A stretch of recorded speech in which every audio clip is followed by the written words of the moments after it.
Hello, welcome to JP5takes. This is episode 3, and for the people that hasn't been on the channel, it's basically I talk about my 5 biggest takes from the previous week of football.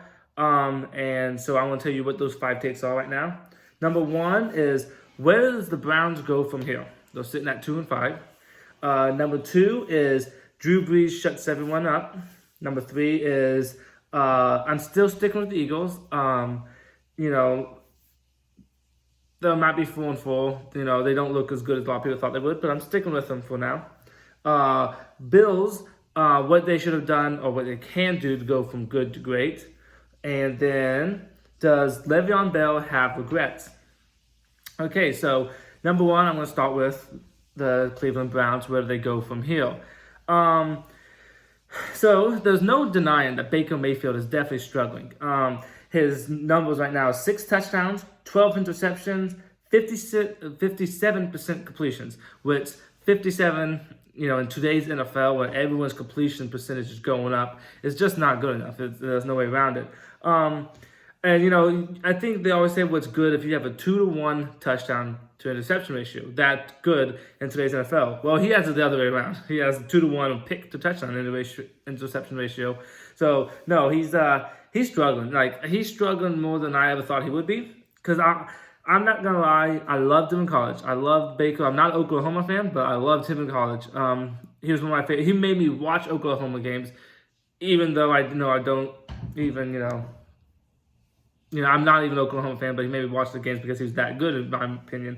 And then his rookie season, he breaks the record of the most passing touchdowns by a rookie. So to me, he kind of started off, the way I expected him to. So I expected this next year for him to, even get better. And it's clearly that he's bad. His quarterback rating, I forgot to say, is 67. That's really bad. That is awful, especially in today's NFL. I think so many times that, with short completions and making the completion percentage go up, and just it's easier now to play quarterback than there ever has been. So there could be quarterbacks that I don't even think that's good. And you look at the quarterback rating, they're 91, 92, you're like, wow, how did they do that? I don't even think they're that good. Well, Baker Mayfield is 67, so that is bad. But I'll say this, though, and, I think I'm probably going to get some heat for this, but I am not ready to throw in the towel with him right now, and I'm not giving up on him. I can't deny that the numbers suck. I can't deny that he's playing bad, because this is not just one of those situations. I think he's playing better than his stats says. I think he's been bad. But I'm still going to stick with him. I gotta see another year or two with him. I think he can turn things around. Cleveland Browns, the 2 things that I think they need to address. One is Freddie Kitchens is over his head. That was my biggest concern going into the season. And that, to be honest, it wasn't even a concern, but this is a question mark. I'm like, he looked like he was doing pretty good last year as an offensive coordinator. Let's give him a chance. But it was a thing, I can't say for sure that he's going to do well in that head coach position. And he just looks like to me a coach over his head. He really does. The offense is taking a hit because just because he was a good coordinator does not mean you're a good head coach. And, yes, he did a great job calling plays for Baker Mayfield. But he just now looks, as a head coach, you have to focus on so many different things. And it looks like to me, even what his expertise is, and that's offense, it's taking a hit. I just feel like, he's over his head. He's not used to this position. And some people say, well, you should give him another year. And maybe you should give him a second year so he can improve. But to be honest, though, I will say this. He's what's holding them back. I think, if you ask me, if you get a better coach in there, they would not be sitting at 2-5. This is not, to me, necessarily a playoff thing. It's a coach thing, to me, that the Cleveland Browns issue they have. And another thing I think they could fix is the offensive line. And I think that's why I'm not completely throwing in the towel with Baker Mayfield here, because that offensive line stinks. It really does. In the offseason, if they can beef that up, if they can get that offensive line going, I expect Baker Mayfield to play much more like what we've seen him play in his rookie season. Because right now he's running for his life. He's running for his life on every single play. And yes, you would like to see him put better numbers up than 6 touchdowns and 12 picks. But Baker Mayfield, I still believe in him if he has a healthier pocket, I'm not even asking for a great offensive line. I'm just asking for an average offensive line, which is basically what he had in his rookie season. It wasn't the Browns' offensive line was great, but he still put up good numbers. But the line they have now, he's basically running for his life. So I want to see, the Baker Mayfield with a better offensive line. I think the Browns will take off with that in the offseason. You come in here, you address the offensive line, and you get yourself a new head coach. Maybe you could try, you don't see this happen much. Maybe you could try to demote or make Freddie Kitchen take a step back to the offensive coordinator. Maybe he would like doing that. But again, you don't see that happen too much when someone takes a step back. Usually you just get rid of them. If he wants to be offensive coordinator, yeah, sure. He looked like he was doing good at that. But I would put in a more experienced head coach because I think that's what the Browns needed was a more experienced head coach. And instead, they got a guy who has no experience. He hardly had experience as a coordinator, much less a head coach. So that's the two things. Now, do I throw the towel in for the Browns this season? I do. I throw it in. I do not think they're going to make the playoffs. I don't even think they're going to make. I know the schedule does get easier as the season goes, but they're not making the playoffs to me. But, I wouldn't blow it up in the sense of just get rid of all the good players and just start all over. I wouldn't do that in this offseason. I still believe in them if you can get a new coach, new offensive line. The defense is 15th. A lot of people thought they would be better than that. That's bad average, obviously. But Greedy Williams, Denzel Ward, both have been missing games with injuries. That has hurt them. I think when those two get back healthy, the defense would be better. So, honestly, I think the two biggest issue, offensive line, coach, fix those two things. I think you see the Browns be able to take a step and make a playoff push for the next season. But not this season, though. Okay, so Drew Brees is, I think he shut everyone up because everybody was kind of like, well, Teddy Bridgewater is 5-0. Let's keep him in. Do you really want to, when things are going right, do you really want to make the change like that? Well, first of all, Drew Brees is a future Hall of Famer, okay? So it's not the same thing as the Panthers, okay? Cam Newton is decent, but he's not a Hall of Famer. Drew Brees, no question about it, is one of the best quarterbacks to ever play the game, okay? And then he comes out with his stats. His 373 yards passing, 79% completions, 3 touchdowns, and a pick. He was amazing. He started off a little slow. But then when he got his groove, he got going. And I think he showed that, Teddy Bridgewater had some good games in those five games he played, but he also had, I think there was 2 games where they didn't do much at all on offense, but defense held him in it. But I think Drew Brees, he shows that with the defense playing the way the defense has been playing, and with Drew Brees throwing for 373 yards, this team's dangerous. I think Teddy Bridgewater, they was a good team that would make the playoffs, but I would not take them into the Super Bowl. With Drew Brees at helm, they're not just, to me, a good team. They're a great team. They're not just a team that makes the playoffs, but they're a team that I picked to make the Super Bowl on the NFC side. That's just another, an unpopular opinion in my mind, and a lot of people are going to laugh at me. I think they're better than the 49ers. I really do.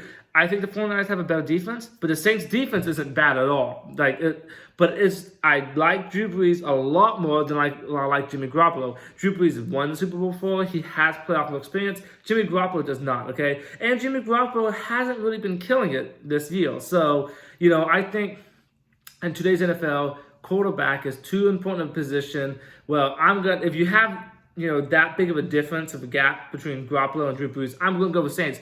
Especially since, again, the Saints defense may not be the 49ers defense, but the Saints defense has been playing really good, okay? It's hard to find a flaw. They've been winning, without Kamara. They've been winning without Drew Brees. Now, when you get Kamara back, you get Drew Brees. He is back now. I think they're going to be the team to beat NFC. Now, I love the NFC. There's a lot of great teams. The Packers, the 49ers, and the Saints. Love those teams. Those 3 teams, either of those 3 teams can make the Super Bowl. But my pick right now is the Saints. And I'm pretty sure the 49ers do play the Saints this year. That's going to be a great game. I can't wait for that game. Because I think it's going to be huge. It's going to be really, I think, the difference on who gets home field advantage and who doesn't. And we all know Saints play a lot better at home than they do on the road. So the Saints, I think that would be huge for them if they can get that win. Okay, so let's see. Number 3, we're going to talk about sticking with the Eagles. I'll say this: my opinion on the Eagles has changed a little bit because my original opinion was I think even though there wasn't my Super Bowl pick, I think I had either the Saints. I think I had the Saints going to the Super Bowl. But anyway, The Eagles was one of those teams, like, if they made it to the Super Bowl, I wouldn't be shocked. Like, they're a good team. I know I don't have that anymore, but I still say they can make the playoffs and win the division, okay? The one game, well, what is that, a half game? Well, they have as much wins as the Cowboys do, but they have one more loss. But that's because the Cowboys played 7 games, Eagles played 8. I'll say this. I was looking at the Cowboys and the Eagles schedule. The Cowboys get harder, the Eagles get easier. The last 5 games for the Eagles is, let's see, let me find it, is the Dolphins. Definitely should win that. The Giants should win that. The Redskins should win that. Cowboys, that'd be a good game. And then the Giants. So 4 of those 5s, the Eagles should definitely win that. So they got 8 wins now. You win those 4 right there. You got 4 wins right now. You win those 4, you got 8 wins right there. So can they beat the Cowboys? Yes, that will give them 9. They played the Bears this Sunday, Chicago Bears. Well, a couple of weeks ago, I'm like, oh, that should be a good game, but I think I would take Chicago. Well, the Bears are really, really not looking that good right now. Trubisky's having his issues big time. You have that missed field goal, but they're definitely not looking too good right now. I'm taking the Eagles on that one. You win that gives you 10 wins. And, I have to look at the other games, and they could get more than that. But that's 10 wins right there, and I think that could win this division. I'm not totally sold on the Cowboys right now. So, yeah, I think the Eagles can still win this. Now, I'll say this, though. I think the Eagles are still underperforming. I think the roster is better than the way they're playing. But, I think when Deshaun Jackson comes back, now they did say he's going to be practicing this week. Hopefully he comes back. But if he does come back this Sunday, that should help tremendously because, right now you can have so many people sitting on the line, sitting in the receivers' faces. You have Deshaun Jackson. It makes everyone back up. Make everyone back up, and then you can do so much underneath. Just his presence, even if he doesn't even catch a single ball, just him being on the field can help the Eagles tremendously. And that's what they need. They need someone to go deep right now. And I was watching a show today, and they was talking about, people were putting too much into Deshaun Jackson, that he just one player. I don't think he can fix everything. Offensively, I think he can. I really do. Deshaun Jackson, I think, will help the running game because people will back up. They're not so much in the box. I think he'll help the passing game because you can do more underneath. And if the Eagles the opponents don't respect Deshaun Jackson, then and they're just single coverage, he's going deep, you can hit him up and you can get so many different big plays off of him. I think that's something they've been struggling without him. I think he can help them. And again, I know the secondary is not good. The secondary is not good at all. And that's going to be an issue. And that's what's keeping me from saying Super Bowl team for sure. But I think with Deshaun Jackson, the offense getting going, I think they can win that division. Now, I would say this. I want to see more out of the running back, Howard. I want to see more out of the offensive line, being physical. I love what I saw out of Buffalo because that's what the Eagles did when they won the Super Bowl is they was able to run the ball and not just throw it. So if they could, continue to run the ball like they did against Chicago. Who was it? Buffalo, yeah. Then I would definitely like the chance to win the division. So, I know a lot of people is like, there's 4-4. There's been a lot of talking and chattering, which I don't really like in the locker room. I think they can use this as motivation. I think they'll be fine. So I'm sticking with them for now because that was my original pick before the season. The Eagles win the division. I'm not throwing in the towel yet. I'm sticking with the Eagles. Okay, so the Bills. I think this is, I think a lot of people agree with this one. It's probably not that big of a, take here, but I think the Buffalo Bills is a good team, but I don't think they're a great team. And I think really there's only one thing that you're gonna, honestly, to me, there's 2 things that you can do to make them better, but one's not gonna happen. The other one's more, reachable, more likely they're gonna do it. As the Buffalo Bills got a great defense, no one's denying that. I love the defense. The running game's actually not bad at all either. Where's the offense is the rushing attack is 8th. Okay, that's good. If you're top 10, that's good. That will work. The 8th in the rushing. So the passing attack is the problem because you have a great defense. You're 8th in rushing. Okay, there's no way around it. What's keeping them from being great because they're good, but to win the Super Bowl, you want to become good to great. Well, right now, Josh Allen, that passing attack's not getting done. Now, here's the thing. One thing I say you can do to fix it is, in my opinion, get a new quarterback. But they just signed they just sank a first round pick in Josh Allen. What was it, last year? So they're not going to do that. The patience with that first round quarterback. That's not going to happen. Now, I will say this: in his first year and second year, they haven't had great receivers. So who knows? Maybe if they do that, you see Josh Allen grow as a quarterback. So what I think they should do before the trade deadline's over, they should trade. But here's the problem: is Emmanuel Sanders. I think he would have been nice to help him, but he's already gone. I think they should have done that. Now, the Bengals say that A.J. Green they're not going to trade. But what if the Bills give him a really a good offer that they can't refuse? A.J. Green could really make that offense take another step and make them good to great. I know it's just one playoff, but I really do think that. Now, again, the Bengals says they won't trade him. But to me, it's like, why wouldn't you? This is the last year on his contract. He's probably not going to stick around anyway because you're not going to re-sign this guy. This guy wants to win a Super Bowl now. He's good, he's great, he's already shown that. But he wants to probably go to a team that he can win something with. Bengals are 0-8. They're not going to be good for a long time. He knows that. So you're going to lose A.J. Green at the end of the season. So what's the point of keeping him these last 8 games? And, you might win 2 or 3 games and you might be 3-13. There's no point in that. So I'm like, trade for him. And I think you could get something good out of him, for receiver hunt teams that think you're just a receiver away from being, great to be a Super Bowl contender. I don't think it's too much to ask for a second round, maybe even a first round. If the Bills can get that, A.J. Green or any other receiver that's that caliber, or at least somewhat, respectable like that, I think that will take the Bills over the edge. Because here's the thing, I love seeing teams that's not normally good. So I love seeing the Buffalo Bills 5-2. I love it. But I'm not sold on them to be a Super Bowl contender or even making a deep push in the playoffs. I love the defense, but I think, they're just they're lacking too much in that passing game to be a really good team, So, yeah, A.J. Green is the one I would keep my eyes on. I don't know what other receivers would be, teams are willing to trade away the star receiver to the Bills. But, again, though I would say this, if the Bills want A.J. Green, the price is going to be probably pretty steep. But, hey, if you think that makes you a Super Bowl contender, then I think you do that. So last but not least is Le'Veon Bell. Does he regret his decision?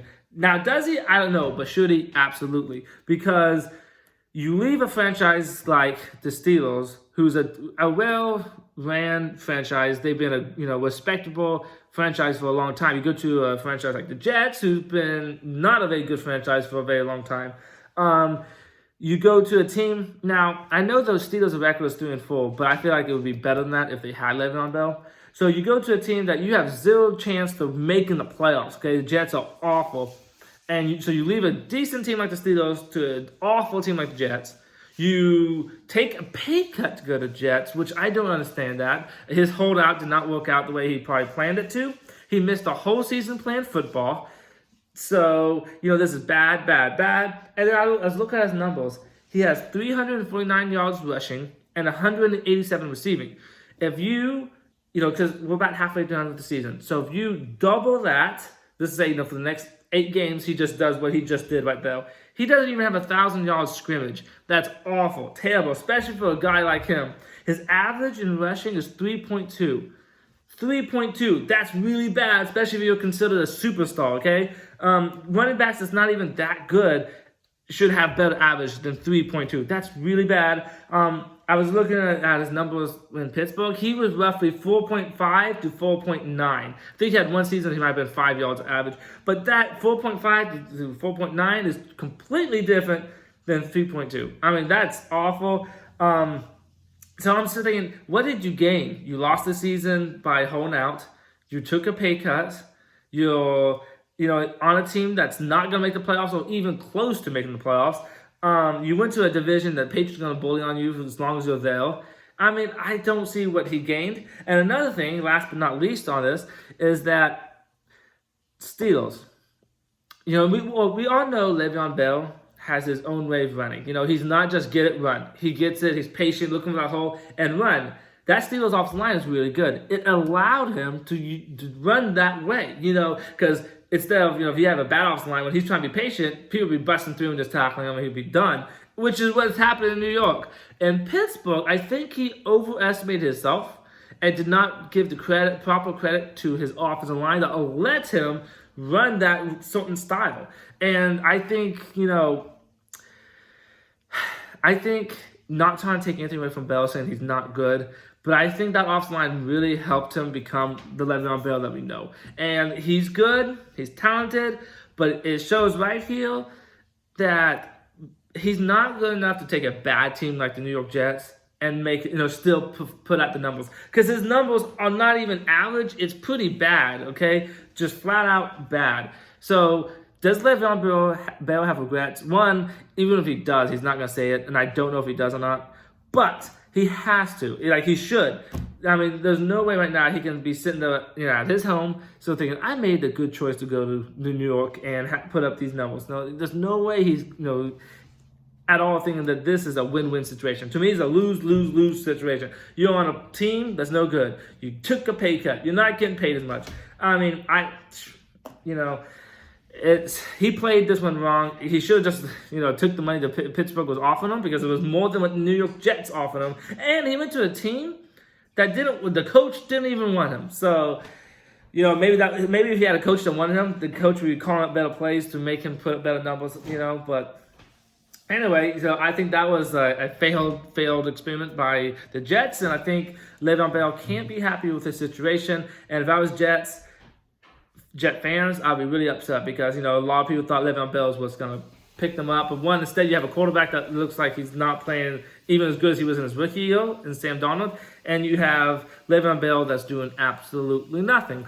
So anyway, that's all my 5 takes for, week 8. Can't believe we're already halfway done with the season. But anyway, so I'll see you guys next Sunday for the Titan fans, because, I was doing my video recapping the Titan game that just ended. So for everyone else, I'll be here next Tuesday or Wednesday, dropping my another JP5 takes. Thanks for watching. Be sure to like and subscribe, and if you like the content, and I guess I'll see you next Sunday.